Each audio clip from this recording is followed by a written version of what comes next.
اللحمة من منا لا يعشقها، سواء كانت قطعة لحم مشوية أو مسلوقة في طاجين بطاطس جميل، أو بقطعة برجر شهية أو ساندويتش سجق شهية. وماذا عن المعكرونة باللحم والفطائر وبيتزا اللحمة الشهية؟ نستخدمها بكثرة بأشكال لا حصر لها، ولكل دولة وصفات خاصة من طبخ اللحم.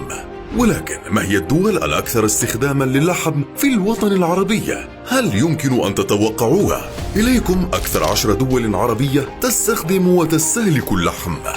في المرتبة العاشرة مصر، 27 كيلوغرام للفرد سنويا، أي بواقع 2 كيلو وربع من اللحم شهريا للفرد الواحد.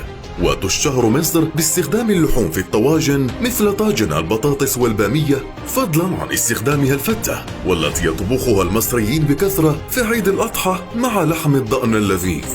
في المرتبة التاسعة تونس، 27 كيلوغرام للفرد سنويا، أي بواقع 2 كيلو و300 جرام شهريا للفرد الواحد. وتشتهر تونس بالكسكس التونسي بلحم الضأن والبوريك باللحم والكفتة التونسية الشهيرة، فضلا عن تفضيلهم وعشقهم للحم الضأن وتسوية الخرفان في احتفالات عائلية ضخمة.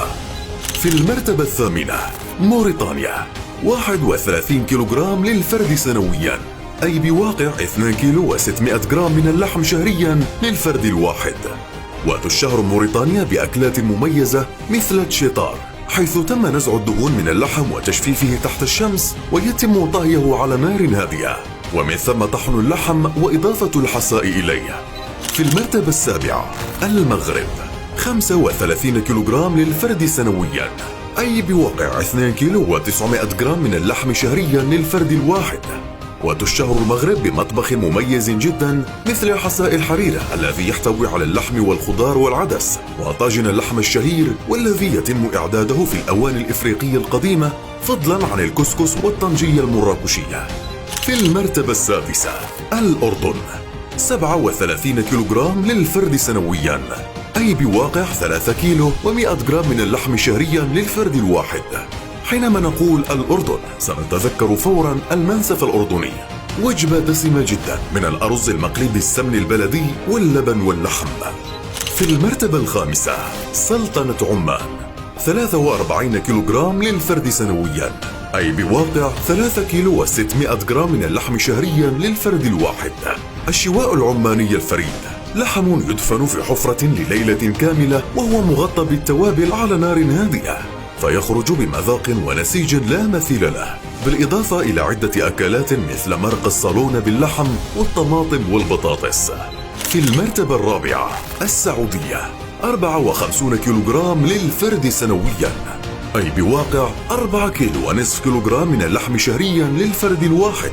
وبالطبع حينما نقول السعودية الكبسة السعودية، ولكن هناك أكلات عديدة في المطبخ السعودي مثل المفطح وهو خروف كامل مشوي، أو المنسف وهو لحم الخروف مع اللبن والأرز، أو عجينة المطازيز ويطبخ فيها اللحم والخضروات. في المرتبة الثانية الإمارات، 62 كيلوغرام للفرد سنويا، أي بواقع 5 كيلو و100 جرام من اللحم شهريا للفرد الواحد. يتصدر الغوزي قائمة أشهر الأكلات الإماراتية تقدم مع الذبيحة، وتتميز باحتوائها على حشوة خاصة تتكون من الحمص المجروش والبصل والصنوبر والبطاطس، بالإضافة إلى أكلات المجبوس والهريس. في المرتبة الثانية الكويت، 67 كيلوغرام للفرد سنويا، أي بواقع 5 كيلو و600 جرام من اللحم شهريا للفرد الواحد. تشتهر الكويت بعدة أكلات مثل البرياني والمكبوس والمرقوقة. والآن إلى المرتبة الأولى، هل يمكنك أن تتوقعها؟ حسنا، لن تتوقعها ونؤكد لك ذلك. في المرتبة الأولى فلسطين، وبفارق شاسع جدا عن أقرب منافسيها، يستهلك الفرد سنويا 100 كيلو جرام، بواقع 8 كيلو و300 جرام للفرد شهريا. يعشقون اللحم، وتشتهر فلسطين بالقدرة الفلسطينية، والتي تتكون من اللحم والحمص والأرز واللوز والبصل، بالإضافة المسخن الفلسطيني والمقلوبة والمنسف والفريكة. وأنت ما هي الأكلة المفضلة لك؟